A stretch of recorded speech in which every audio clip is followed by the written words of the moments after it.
Welcome to the Proceedings Podcast. I'm Bill Hamblett, the Editor-in-Chief of Proceedings at the U.S. Naval Institute. Today is Monday, the 7th of July, 2025. Good to have you on board, as always. In previews of coming attractions, the Naval Institute will host the second of 4 panel discussions on shipbuilding that we're hosting this year. The next one will be on 14 August at 1500 here at the Jack C. Taylor Conference Center in Annapolis. This one is going to be titled Correcting Course, Accelerating Unmanned by Bridging Requirements, Acquisition, and Fleet Integration. It's going to focus on the unmanned side of shipbuilding with reps from the Navy and industry. Should be a great conversation, as all of these will be. Today's episode is brought to you by Booz Allen. Booz Allen delivers outcomes with speed for the nation's most critical defense priorities. Work with solution engineers who use AI, cyber, and quantum to help warfighters collaborate faster with allies and partners from the open seas to the edge of space. Learn more at boozallen.com/defense. All right, my guests today are Marine Corps Lieutenant Colonels, 2 of them, Brian Kerg and Bobby Fowler. They are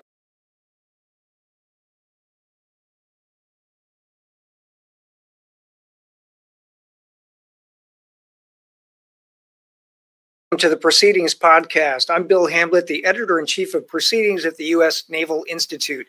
Today is Monday, the 7th of July, 2025. Good to have you on board, as always. In previews of coming attractions, the Naval Institute will host the second of 4 panel discussions on shipbuilding that we're hosting this year. The next one will be on 14 August at 1500 here at the Jack C. Taylor Conference Center in Annapolis. This one is going to be titled Correcting Course, Accelerating Unmanned by Bridging Requirements, Acquisition, and Fleet Integration. It's going to focus on the unmanned side of shipbuilding with reps from the Navy and industry. Should be a great conversation, as all of these will be. Today's episode is brought to you by Booz Allen. Booz Allen delivers outcomes with speed for the nation's most critical defense priorities. Work with solution engineers who use AI, cyber, and quantum to help warfighters collaborate faster with allies and partners from the open seas to the edge of space. Learn more at boozallen.com/defense. All right, my guests today are Marine Corps Lieutenant Colonels, 2 of them, Brian Kerg and Bobby Fowler. They are 2 of the 3 authors of an article in the July issue of Proceedings. It's titled, "The MLR Does Not Equal the Stand-in Force." You can find it in the July issue. It starts on pages 62 and 63, and it's a great article. Guys, welcome to the show. Thanks, Bill. Pleasure to be back. All right, I'm gonna start before we get into the issue of the article and all the stuff that it brings up. Just tell our audience a little bit about yourselves. So I'll start with Brian. What's your MOS? What's your current job? Where are you stationed? And kind of what's going on for you, and then we'll follow that with Bobby. Okay, great. Thanks, Bill. Pleasure to be back as always, and it's a real honor to be here today with Bobby and one of our co-authors who could not be here, Major Anthony Johnson. He's here in spirit for sure, though. So myself, prior enlisted mortarman, commissioned and became a communications officer by primary MOS. Across numerous other billets and additional MOSs, picked up the operational planner gig, which helped inform a lot of some of the thought from our shared experiences in this article. And I'm currently serving as the commanding officer of Marine Wing Communications Squadron 38, Red Lightning. And you're based in Miramar, California, right? And beautiful Marine Corps Air Station, Miramar. No complaints here. Nice place to be. All right, Bobby, tell our audience a little bit about you. Hey, Bill. Thank you again for having us on today. Greatly appreciate the opportunity. I'm Lieutenant Colonel Bobby Fowler, currently serving as the Provost Marshal aboard Marine Corps Base Camp Pendleton as part of Marine Corps Installations West. Much like Brian, I'm also a former operational planner.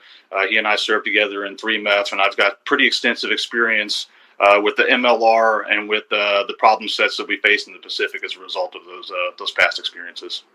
All right, great. All right, let's get to the article. So first question to you, Brian. So the article set out to dispel some misinformation. It starts by saying, if you ask mid-grade Marine leaders, what is the stand-in force? Many will answer incorrectly or at least incompletely, the Marine Littoral Regiment, or MLR. So let's start with some definitions first. So what's the stand-in force?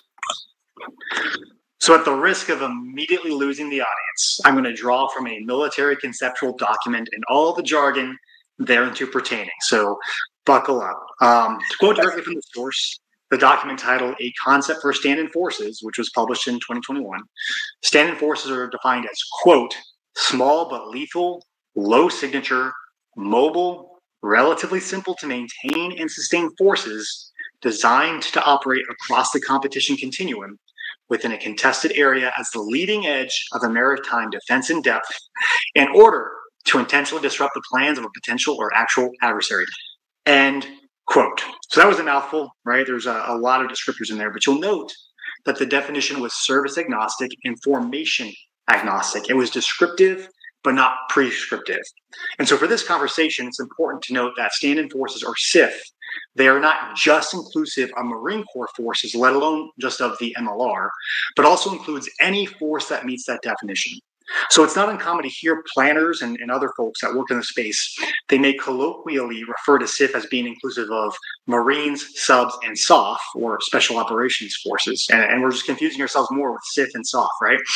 But even that catchphrase, it doesn't capture them all. And that'll be a point that we can probably discuss in more detail later on. If I could, I'll high-five Bobby in case he has more to add on that point.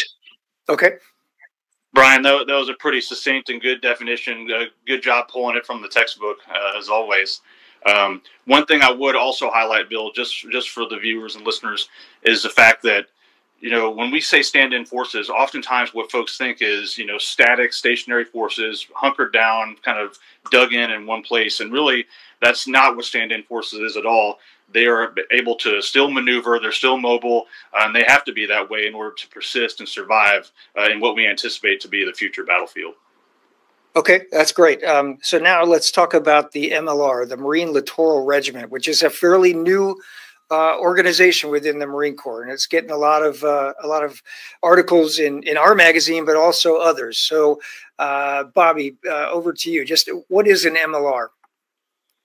So really, when we talk about the MLR, the Marine Littoral Regiment has its roots in our force design efforts that began back in 2019. If you recall, Bill, General David Berger, our former commandant, had a very significant push to revolutionize the way in which we fight and the way in which we are organized. And the Marine Littoral Regiment was a key foundational part of that. It is an 06-led regiment with 3 subordinate battalions. One battalion is a littoral combat team.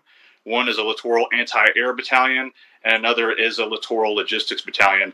And really, it's supposed to be a multifaceted organization. It has a host of things that it can do, but a few things that it really stick out in my mind that it does is, one, it contributes to sea denial by providing maritime domain awareness through sensors. Additionally, it provides long-range fires and contributes to the joint force efforts in a distributed environment. Anything else to add, Brian? Yeah, you crush it, Bobby. So one thing I'd highlight is some of the other things that you can do with this, right? So we discussed, sea denial, sea control. Really, that's the formation's bringing some long-range precision fires to engage, say, as an example, enemy ships, as well as some anti-air defense systems to protect friendly forces from enemy strike capabilities. And as you noted, Bobby, these are essential elements of the SIF concept. They'll allow naval expeditionary forces to operate and survive within the operational reach of enemy's fires. They can hold enemy forces at risk, and they can create opportunity for the rest of the joint force, right? Those standoff forces that will eventually fight their way into the enemy's threat range where the stand-in forces already are. And a good way to cap this off is to I'll take, again, going right to the source. And for this source, I'll read verbatim the mission of one of the MLR's, 3rd Marine Littoral Regiment, as stated right now on its website. Quote, the Marine Littoral Regiment, as part of the stand-in force, disrupts the adversary in a contested littoral environment through reconnaissance, counter-reconnaissance, and sea denial operations in order to support the maritime campaign. End quote, and I'll stop it right there. Okay, I'm going to ask a question that just popped into my head here. So MLR versus Marine Expeditionary Unit, they are different things, or can parts of an MLR be part of a MU, of a Marine Expeditionary Unit? For our non-Marine listeners here and our non-amphibious Navy listeners, I think this is just an important distinction and question for you guys. Yeah, I'll lead off here. So yeah, a lot of confusion because the word marine and the word littoral sound pretty synonymous. In a sense, it's like marine regiment. Is that what we're talking here? But a marine littoral regiment and a marine expeditionary unit are two separate and distinct formations. The MLR was an infantry regiment that has been transformed for these littoral capabilities we're describing today. The Marine Expeditionary Unit remains that 06 level MAGTAF with the battalion landing team, a combat logistics battalion, and then reinforced ACE to do the host of missions embarked upon an amphibious ready group that the MU is known for. Bobby, anything further on that point? No, Brian, I think you hit the nail on the head. I would offer that there are elements of certain capabilities that are resident within the Marine Expeditionary Unit that you also find replicated in the MLR. But again, Brian hit the nail on the head. Distinct, separate organizations with entirely different missions. Okay, and we know that a MU is generally based on an amphibious ready group. So you have an ARG-MU combination or a MU-ARG combination, right? So you've got, an LHD, LHA, plus a couple of smaller amphibs with this Marine colonel-led Marine Expeditionary Unit. I think anyone who's been in the Navy for the last, 10, 20, 30, 40 years, right, is very familiar with an ARG-MU. Or call it an amphibious strike group, right? Whereas an MLR, as you pointed out, you said MAGTAF when you were talking about expeditionary unit, about a MU, but an MLR is not a MAGTAF, not an organic marine air ground task force, right?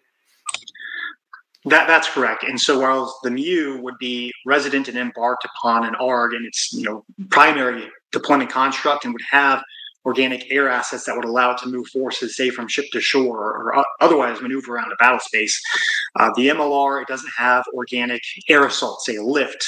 And we go down a whole other rabbit hole of some of the discussions surrounding ship acquisition and the struggles to procure the landing ship medium or the bridging solution of the stern landing vessel and all the other things that are preventing or rather creating friction in terms of the MLR having a maneuver solution. But even then, again, that would not be organic to the MLR. For the MLR to move, it's going to, should the LSM be procured or another solution, that's a Navy asset. And should it need to move around via air, then it's going to have to reach laterally or up through division to MEF, back down to the Marine Aircraft Wing to pull the air assault assets to move it about the battle space. I may have bloviated on a bit too long, but Bobby, anything further on that point? No, I think you nailed it exactly, Brian. All right.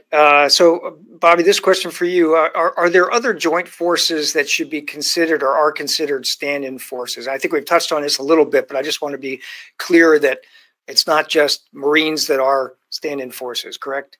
Absolutely. In fact, I think when we think about stand-in forces, a potential China conflict is the best way to frame that.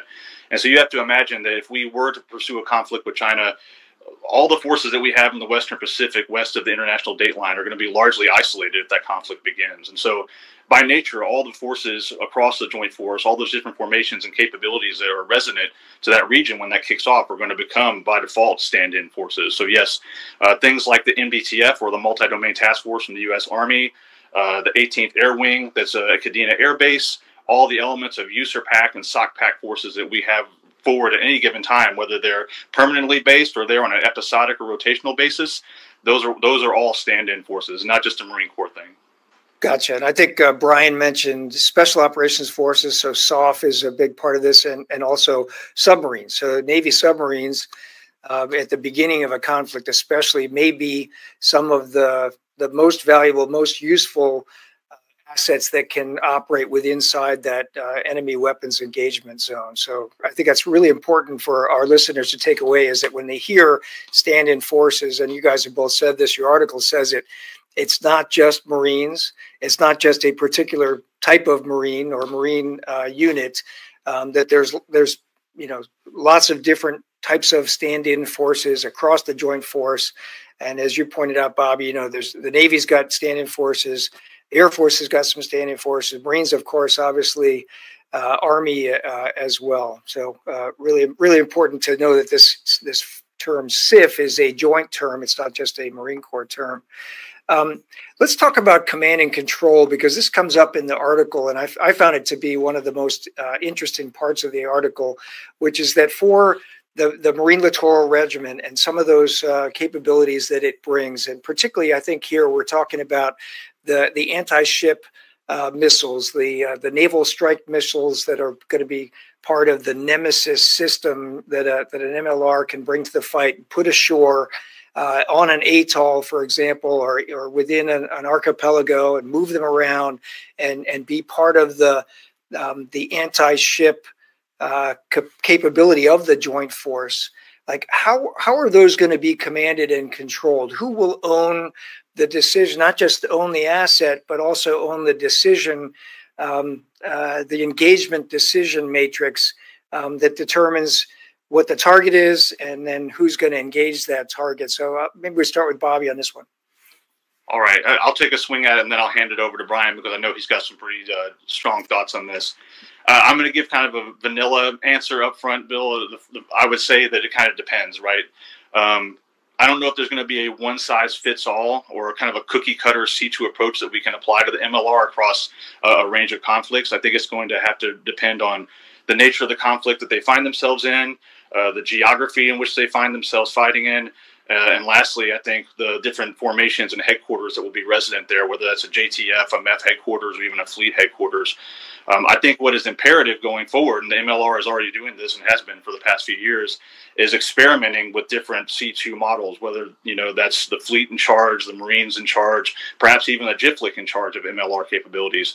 But we have to continue to experiment and refine that through wargaming, exercises, and other mission rehearsals. And again, the MLR has been doing that for some time. They've experimented with a wide variety of different C2 constructs. That way, when the time comes that we will have to call upon them to be integrated into the joint force, we'll have some options that we've tested out beforehand to see what works best. Brian, any thoughts to add on that?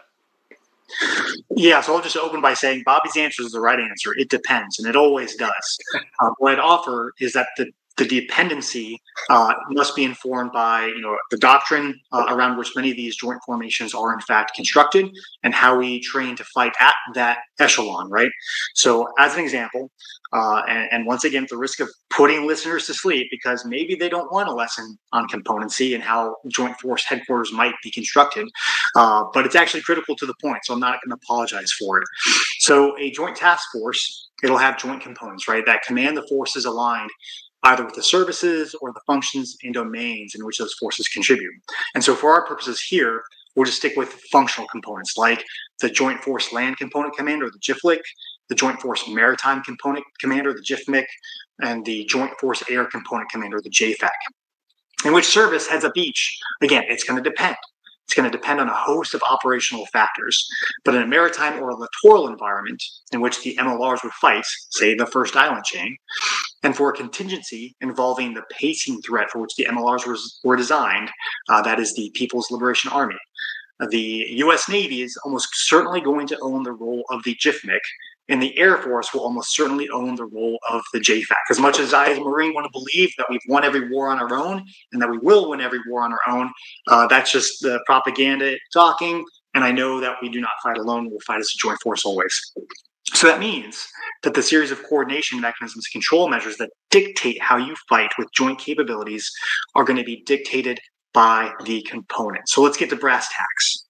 If you're going to fire munitions into the water at an enemy surface combatant, then the JFMC is going to own how that process works. And they could delegate that down to certain levels in other headquarters, but they ultimately are going to be the ones that are going to call the shots on target engagement authority, probably using the Navy's combined warfighting construct, probably belonging to the surface warfare commander, and perhaps operating out of a MOC in some form or fashion. And that's a long way of saying a Navy commander is going to make the call on who shoots what, where, and when, even if the fire system is resident within the Marine Littoral Regiment, if you're shooting at something that floats.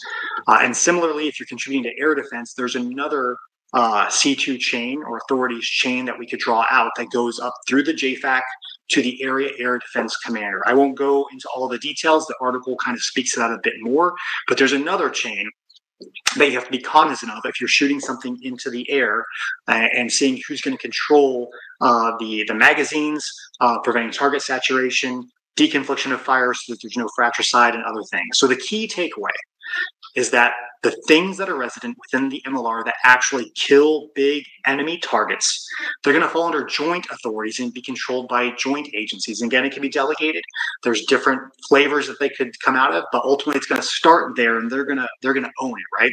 And that actually ties right into the Marine Corps' value proposition of the stand-in force being the, quote, JTAC of the joint force, which means the joint force has their hands on the wheel. Over. The JTAC of the joint force, so the Joint Tactical Area Controller, right? So in OEF and OIF examples, right, you had a guy or gal, somebody on the ground forward with eyes on target, calling in the weapons, in many cases JDAMs that were coming off of Air Force, Navy, Army aircraft onto enemy emplacements, right? So yeah, it's an interesting point. I want to pull at the thread a little bit more, because what we're really saying here is, under, as you pointed out, we fight as a joint force, right?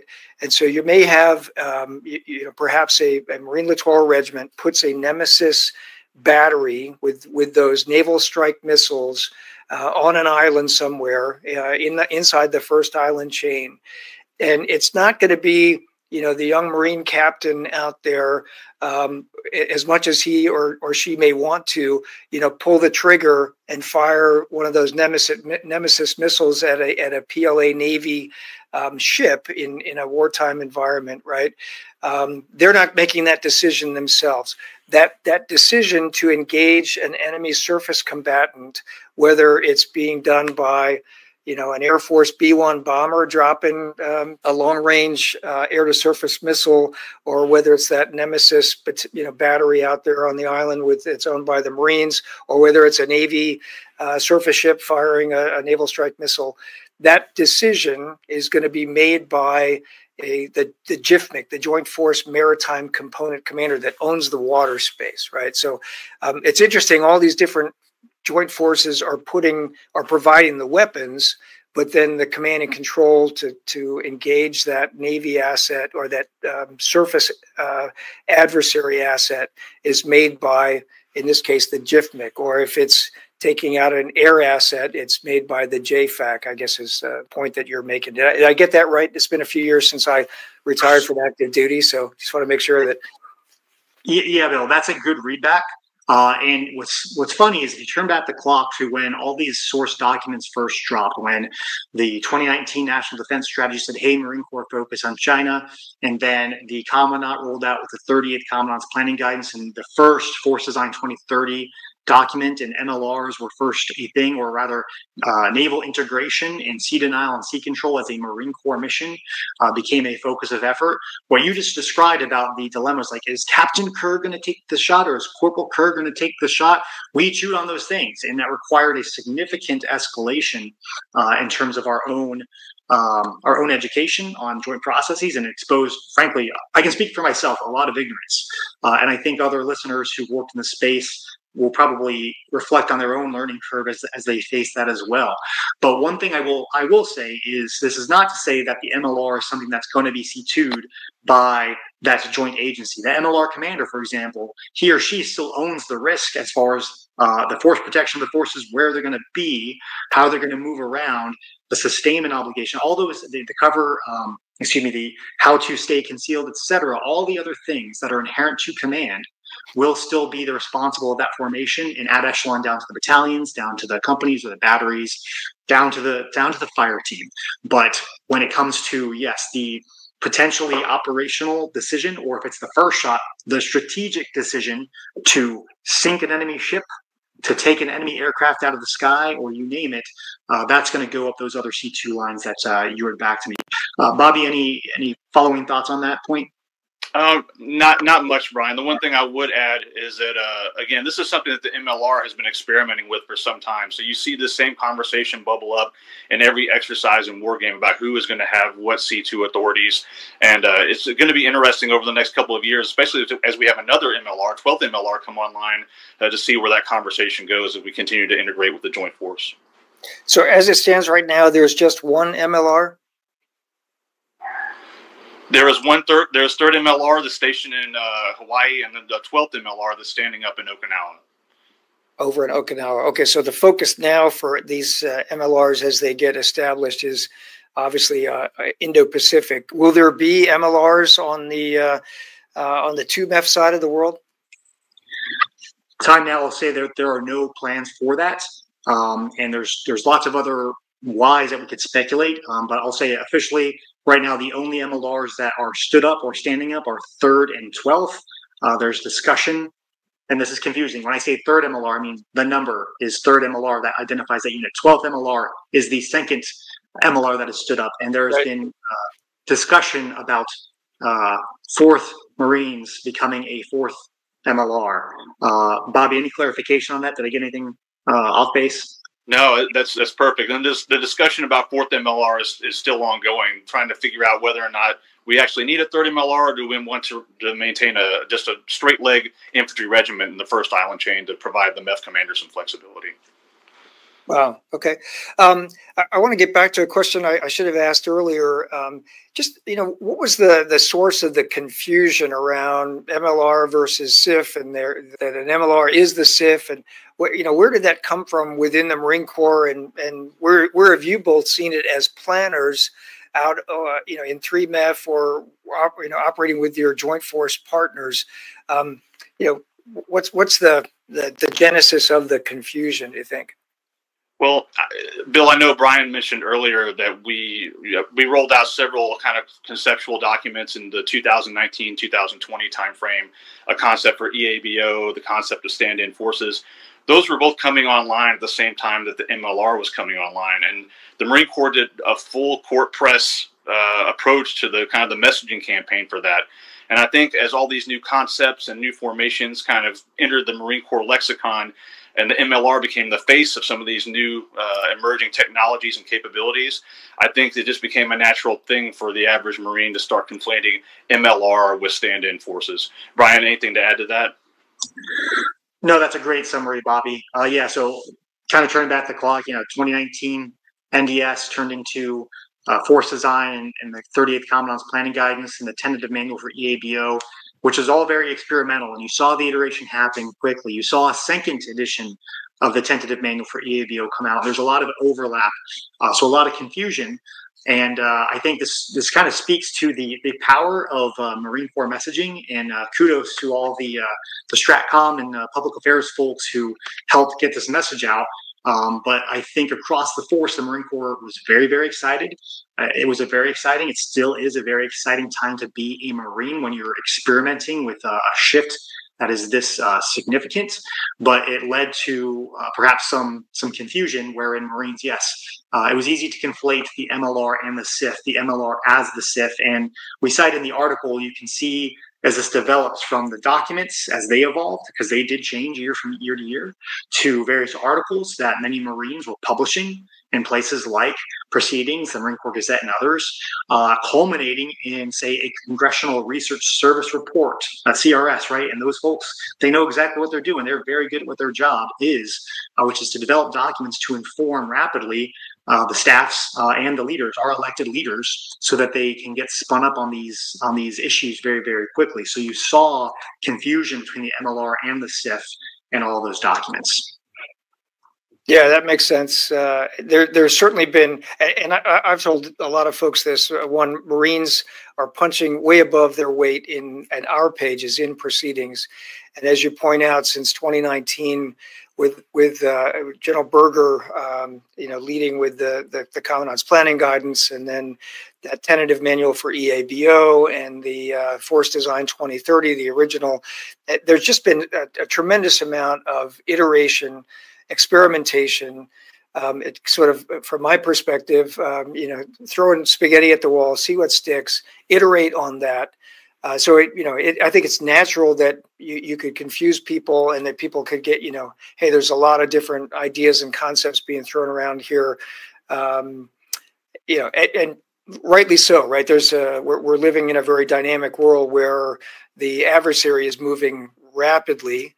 And so coming up with answers and responses and, tactics and procedures and doctrine to deal with that adversary, it takes a lot of iteration. It takes new ideas. It takes experimentation. There's just a lot going on. We're running close to the end of time here. I want to throw the last question out to both of you. I'll start with Bobby. Any saved rounds or parting shots, things that we didn't talk about that maybe we should? I think if I was going to highlight one thing that we haven't really touched on, I think we've kind of danced around the topic, but as we continue to evolve our understanding of what the C2 for the MLR will look like, I think that there will probably be some controversies as time goes on about, perhaps the Navy doesn't want to relinquish certain authorities, the Marine Corps doesn't want to relinquish certain authorities over our capabilities. I think that if whatever approach we take, we have to approach a China conflict as a whole of joint force effort. It can't be a Marine Corps centric effort, a Navy centric effort, Air Force centric effort. It has to be joint. And the only way that we were going to win that fight and be successful is through joint interoperability. So we'll have to move past, I think, a lot of historic, cultural kind of service parochialisms to really make the stand-in force concept work out. Over to you, Brian, for anything else. Yeah, thanks, Bobby. I'll just say this. The MLR is a remarkable formation. It provides some groundbreaking new capabilities that will be essential for commanders across echelon. And so long as it remains forward deployed, it's going to be one of the most critical enablers for giving teeth to the idea that the Marine Corps can be that JTAC of the joint force and say get target quality tracks to any shooter across the joint capabilities. And as it continues to evolve through that experimentation you discussed, we cannot commend enough those who have been at the forefront of doing the hard work to figure this stuff out. But if we conflate the MLR for the SIF, if we keep doing that, if we do not develop our understanding of the C2 and the authorities of the things that we put inside of the MLR to support the stand-in force concept, what are we going to do? We will confuse commanders. We will confuse staffs. We will confuse policymakers and put them in positions to accept risk that they shouldn't, that we, as military professionals, as those staff officers, those action officers thinking through this, chewing on this, shouldn't put them in. So if we say, for example, that the MLR alone can do things that it cannot, we might be signing a check that we can't pay. Or if we don't know in advance who gets to take the shot, then we'll learn that in wartime at the cost of excess lives and failure. And then pick your historical metaphor, whether it's a Task Force Smith scenario from the opening days of the Korean War, or an Operation Eagle Claw and our failed bid to rescue hostage in Iran, or any other. That's the kind of disaster we could be signing up for, and we can avoid that today. All right. Well, that's a great way to sign off. My guests today have been Lieutenant Colonel Brian Kerg and Lieutenant Colonel Bobby Fowler, U.S. Marine Corps. Their article with their co-author, Major Anthony Johnson, is titled "The MLR Does Not Equal the Stand-in Force." It's in the July issue. As I said, if you've got the print issue at home, it starts on pages 62 and 63. Brian and Bobby, thanks for writing for Proceedings and for being on the show today. Thanks, Bill. Awesome. Thank you. All right. This episode was brought to you by Booz Allen. Booz Allen delivers outcomes with speed for the nation's most critical defense priorities. Work with solution engineers who use AI, cyber, and quantum to help warfighters